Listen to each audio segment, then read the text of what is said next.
Titlagarh शुभमंगलम palace रे cylinder blast gas cylinder फाटी 4 जन गुरुतर होइछंती। गुरुतर अवस्था समस्त को टिटलागढ़ डाक्तरखाना रे भर्ती करा जायछि।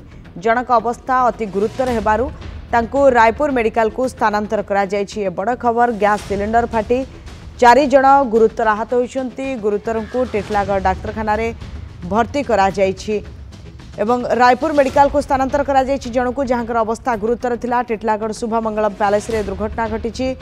गैस सिलिंडर फाटी 4 जन आहत होइछंती एवं जनकु वर्तमान स्थानांतर करा जायछि। तो किभଳି एवं केउ परिस्थिति रे घटनाटी घटिला, मानस रंजन महांती टिटलागढ़ रिपोर्टर आम सहित जोड़ी होइछंती। मानस, केमती एवं केउ परिस्थिति रे सिलिंडर टी ब्लास्ट रहितला एवं जो माने आहत होइछंती केमती अछि समानक अवस्था? शुभलक्ष्मी, निश्चित रूपे आज एटा गोटे दुखद घटना, दुखद खबरटा सामना को आसी। टिटलागढ़ और बलांगीर रास्ता रे जोटा टिटलागढ़ सहर प्राय 2-3 किलोमीटर आगू बढ़िले ये मंगल इटा पैलेस अच्छी जोटी की विवाह कार्य व्रत कार्य इटा मान होता है। आज जनकर विवाह कार्य थिला। विवाह कार्य समस्ते खुशी रे समस्ते उपभोग करते हेले हठात से जो रोसैया माने रोसई करते से मध्यरु गोटे गैस सिलिंडर रु पाइप बाहरी जाइतला एवं हठात से निया लगी कि सबुआडे निया प्रथमे निया लगी जाइतला। तापर ब्लास्ट होता। ब्लास्ट होगा द्वारा पाखे 4 जन रोसैया और पाखापाखि सहकर्मी जो माने थिले से माने गुरुतर आहत होते।